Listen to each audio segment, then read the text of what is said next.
নমস্কাৰ মোৰ চেনেলৰ আন এটি ভিডিঅ'লৈ আপোনালোক সকলোকে স্বাগতম জনাইছোঁ। আজি মই লৈ আহিছোঁ তাল পিঠাৰ ৰেচিপি। ইয়াৰ বাবে এটা তাল লোৱা হৈছে, তাৰ পিছত তালটোৰ ওপৰৰ অংশখিনি আৰু বাকলিখিনি গুচাই লোৱা হৈছে আৰু ৰসখিনি চেপি উলিয়াই লোৱা হৈছে।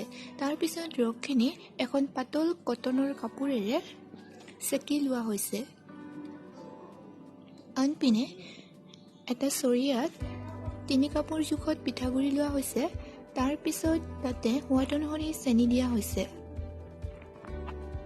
তাৰ পিছত ইয়াত 1 কাপৰ জোখত আটাগুড়ি মিহলি কৰি দিব লাগিব। অৱশ্যে আজি তাল পিঠাৰ ৰেচিপিটো মই বনোৱা নাই, মায়ে বনাইছে। যিহেতু যোৱা বৃহস্পতিবাৰে তাল নৱমী আছিলে, সেয়েহে আমাৰ ইয়াত তাল পিঠা খোৱাৰ নিয়ম হয় আৰু সেয়েহে মায়ে বনাইছিলে আৰু সেই ভিডিঅ'টো মই আপোনালোকৰ লগত শ্বেয়াৰ কৰিলোঁ। যদি ভিডিঅ'টো চাই ভাল পালে তেতিয়াহ'লে প্লিজ লাইক কৰিব, কমেণ্ট কৰিব আৰু শ্বেয়াৰ কৰিব। লগতে মোৰ চেনেলটো ছাবস্ক্ৰাইব কৰিবলৈ নাপাহৰিব। যদিও ইয়াত এটা তাল লোৱা হৈছে, তালৰ গোটেইখিনি ৰস ব্যৱহাৰ কৰা নহ'ব, নহ'লে তিতা ভাৱ এটা আহি যাব। সেয়েহে আধা কাপৰ জোখত তালৰ ৰস লৈ তাতে অকণমান পানী মিহলি কৰি গৰম কৰি লোৱা হৈছে। তাৰপিছত সেই মিশ্ৰণখিনি অলপ অলপকৈ ইয়াতে মিহলি কৰি দিয়া হৈছে।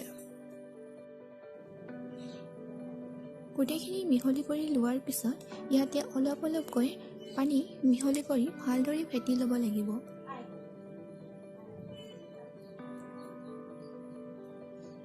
এনেকৈ বনালে তালৰ পিঠা খাবলৈ বহুত টেষ্টি হয়, সেয়ে আমি এনেকৈ বনাই খাওঁ।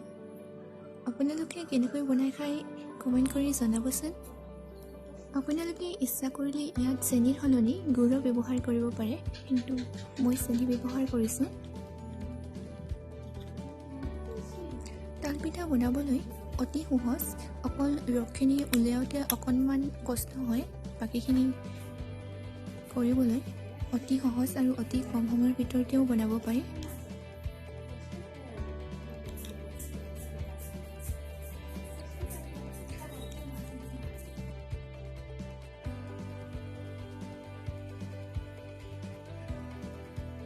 এতিয়া অলপ অলপকৈ পানী যোগ কৰি দিয়া হৈছে আৰু গোটেইখিনি ভালদৰে ফেটি ল'ব লাগিব।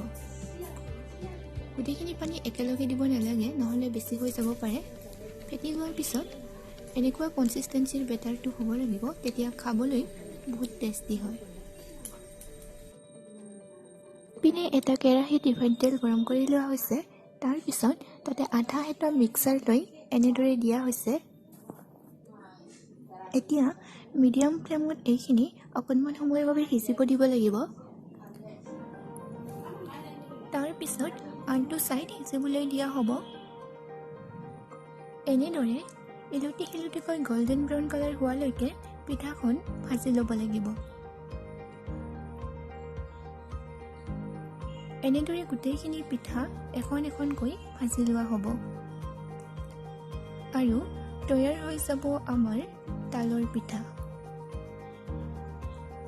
এয়া গোটেইখিনি পিঠা ভাজি লোৱা হৈ গ'ল।